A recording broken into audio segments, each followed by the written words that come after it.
तो क्या आजकल हर वीकेंड पर आपकी जिंदगी में भी यही सेम प्रॉब्लम आता है कि एक अच्छी फिल्म देखने का प्लान बनाओ और पूरा टाइम बस ढूंढने में ही निकल जाता है? तो तैयार हो जाइए क्योंकि वॉच टाइम लेकर आ चुका है अब इस मुश्किल का तोड़, टॉप 10 कॉमेडी मूवीज ऑफ 2024। क्योंकि ये मूवीज हैं सबसे बेस्ट, ये बात आपको आपका भाई कंटिन्यूसली एक हफ्ते तक कॉमेडी फिल्में देखकर बता रहा है। शुरू मजबूरी में किए थे, अब मजा आ रहा है। डिटेक्टिव फोली, तुमने कभी अपनी खुद की फाइल पढ़ी? शूट आउट्स, लोगों को परेशान करना और तोड़ फोड़। अब ये मत कहना कि तुम्हें फिर से अरेस्ट कर लिया था पर मैं भाग निकला। नंबर 10 पर आ रहा है एडी मर्फी की लेजेंडरी कॉमेडी का एक नया एडिशन, बेवर्ली हिल्स कॉप। 1984 से लेकर अब तक इस फिल्म के टोटल 4 पार्ट्स आ चुके हैं और हर पार्ट में मेकर्स वापस लेकर आते हैं एलेक्स फॉली की क्रिमिनल्स को बेवकूफ बनाने की नई से नई ट्रिक्स और लाजवाब एक्शन सीन्स। सिमिलरली इस पार्ट के अंदर भी इन्होंने वापस वो मैजिक क्रिएट करने की कोशिश की है और इस पार्ट में हमें कहानी दिखाई गई है एक अंडरग्राउंड ड्रग कार्टेल की, जिसके कुछ सीक्रेट्स रिवील हो जाते हैं एक मर्डर केस की इन्वेस्टिगेशन के दौरान, जिसे एलेक्स फॉली की बेटी जेन हैंडल कर रही होती है। और उसके बाद वो एलेक्स और उसकी फैमिली के पीछे पड़ जाते हैं और उसके बाद क्या एलेक्स उन्हें एक्सपोज कर पाता है और उन्हें अरेस्ट कर पाता है या नहीं, यही इस फिल्म की कहानी है। फिल्म के अंदर एक बहुत ही अच्छे एक्शन कॉमेडी पैकेज के साथ एक बहुत ही अनप्रेडिक्टेबल स्टोरी वाली सस्पेंस थ्रिलर स्टोरी भी है, जो कि आपको एंड तक अपने अंदर एंगेज रखने में कामयाब रहती है। वैसे जाना कहाँ है? ग्रूनेवॉल्ड में। वाओ, भाई वो लाइफ की मोनोपोली को जीत कर बैठे हैं। यार इतना क्या है, गेम नाइट ही तो है, क्या ही गलत हो जाएगा। May the best one win. And may I be the best one here. ग्रूनेवॉल्ड की गेम नाइट पर कुछ भी गलत हो सकता है। नंबर 9 पर आ रहा है कॉमेडी, थ्रिल और सस्पेंस का फ्यूजन, जो कि आपके दिमाग में भर देगा confusion, blame the game. Film की कहानी फोकस करती है पिया और चैन के ऊपर, जो कि रिसेंटली एक दूसरे के साथ मोहब्बत के रिश्ते के अंदर बंधे हैं। और इस बात के 4 हफ्ते गुजरने के बाद पिया अपने बॉयफ्रेंड से ये बोलती है कि उसे अपने कॉलेज के दोस्तों के साथ एक गेम नाइट के ऊपर जाना है, जिसके ऊपर वो 5 साल से जा रही है और वो अपने तमाम दोस्तों से जेन को मिलवाना चाहती है। जिसके बाद ये दोनों अपनी दोस्त एना के घर के ऊपर पहुंचते हैं और सरप्राइजिंगली जितनी नॉर्मल इन्होंने ये मीटिंग एक्सपेक्ट की होती है उसका बिल्कुल उल्टा होता है। इस गेम नाइट पर एक के बाद एक चीजें खराब होती चली जाती हैं और इस सिचुएशन के अंदर इन्होंने जिस तरह से कॉमेडी और थ्रिल को जनरेट करने की कोशिश की है वो देखकर आप जरूर एंजॉय करेंगे। फिल्म की स्टोरी इस तरह से आपको अपने अंदर हुक करती है कि देखते ही देखते पूरी फिल्म खत्म हो जाती है, लेकिन पॉजिटिव एनर्जी और चेहरे की हंसी खत्म नहीं होती। नंबर 8 पर है कैसी कमाल की एनिमेटेड कॉमेडी मूवी, जिसे देखने के लिए ना तो आपको ज्यादा इमोशनल होने की जरूरत है और ना ही ज्यादा दिमाग लगाने की जरूरत है, तो सिर्फ आंखों की, क्योंकि जिस लेवल की कॉमेडी करने वाले हैं वो एकदम सोच से बाहर है। फिल्म का नाम है डिस्पिकेबल मी 4 और ये इस इंस्टॉलमेंट का 6th पार्ट है और कहानी फोकस करती है ग्रूट और उसकी फैमिली के ऊपर, जिनसे बदला लेने के लिए आ रहा है ग्रूट का एक बहुत पुराना दुश्मन मैक्सिमा। और ग्रूट, उसकी फैमिली और मेनियंस हंसते हंसते इस मुश्किल को कैसे ढेर करेंगे, यही इस फिल्म की कहानी है। तो अगर आप एक अच्छी कॉमेडी फिल्म अपने बच्चों के साथ बैठकर एंजॉय करना चाहते हैं तो इस फिल्म को जरूर एक चांस दें। नंबर 7 पर आ रही है एक बहुत ही सीरियस टॉपिक के साथ एक बहुत ही नॉन सीरियस किस्म की film, a family affair. Okay, हाँ वो तुम्हारी मॉम है, तुम्हारे बॉस के साथ जिससे तुम्हें नफरत है। अजीब तो होगा ही। मॉम,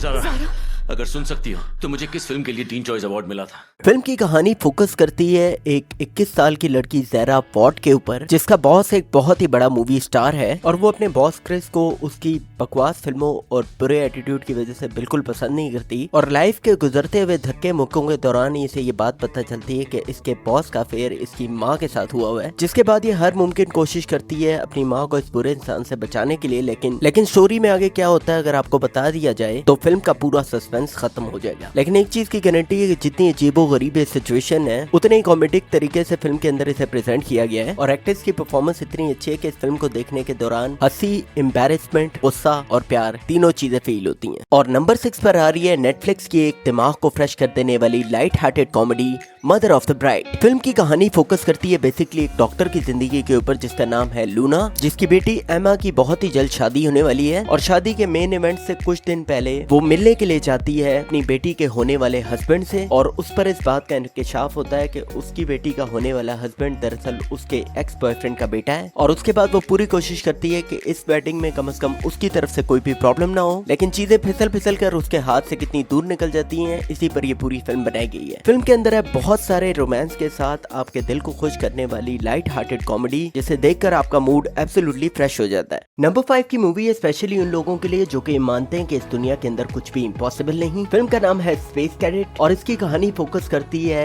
एक लड़की रैक्स की जिंदगी के ऊपर, जिसका बचपन से एक ही ख्वाब होता है कि वो एक एस्ट्रोनॉट बने, लेकिन वो इसके लिए कुछ खास मेहनत नहीं करती और अच्छे दिन आने का वेट करते करते ये लड़की एक वेटर बन जाती है। लेकिन इसकी किस्मत तब पलटती है जब नासा वाले अपने नए स्पेस मिशन के लिए कैंडिडेट्स को चुनने के लिए ऑनलाइन रिक्रूटमेंट स्टार्ट करते हैं और इसकी दोस्त से बताए बगैर इसकी असली एप्लीकेशन की जगह एक फेक एप्लीकेशन फेक डॉक्यूमेंट्स के साथ रजिस्टर कर देती है, जिसके बाद इसे नासा की तरफ से अप्रूवल की एप्लीकेशन आती है और वहां पहुंचने के काफी टाइम बाद इसे ये असली बात पता चलती है कि नासा वाले दरअसल इसे इतनी प्रायोरिटी क्यों दे रहे हैं और फिर इस झूठ को सच बनाने की कोशिश में ये क्या क्या करती है, यही इस फिल्म की कहानी है। फिल्म के अंदर साइंस और टेक्नोलॉजी की लॉजिकल बातों के साथ कॉमेडी सीन्स को इस तरह से डाला जाता है कि ना चाहते हुए भी इसे देख के आपको लाजमी हंसी आने वाली है। फिल्म इस वक्त Amazon प्राइम के ऊपर सिर्फ और सिर्फ इंग्लिश में ही अवेलेबल है और इसका और बाकी सारी फिल्मों का ऑनलाइन लिंक इस वीडियो के डिस्क्रिप्शन बॉक्स के अंदर अवेलेबल है, जिसे आप डायरेक्टली इसे स्ट्रीम कर सकते हैं। नंबर 3 पर एक ऐसी कहानी जिसमें कितना सच है और कितना झूठ इस बात का तो अंदाजा नहीं, लेकिन इसे देखकर आप एंजॉय जरूर करेंगे, इस बात की पूरी गारंटी है। फिल्म का नाम है फ्लाई मी टू मून और इसकी कहानी की टाइमलाइन है 1960 के स्पेस रेस के वक्त की, जब नासा अपना first moon mission Apollo 11 launch करने वाला था और CIA और गवर्नमेंट की एजेंसीज के लोग इस बात के ऊपर बहुत ज्यादा परेशान थे कि अगर ये मिशन अनसक्सेसफुल हो जाता है तो इसकी वजह से उनकी इमेज को काफी नुकसान होगा और इसी बात को ध्यान में रखते हुए वो एक मार्केटिंग एक्सपर्ट कैली जॉनसन को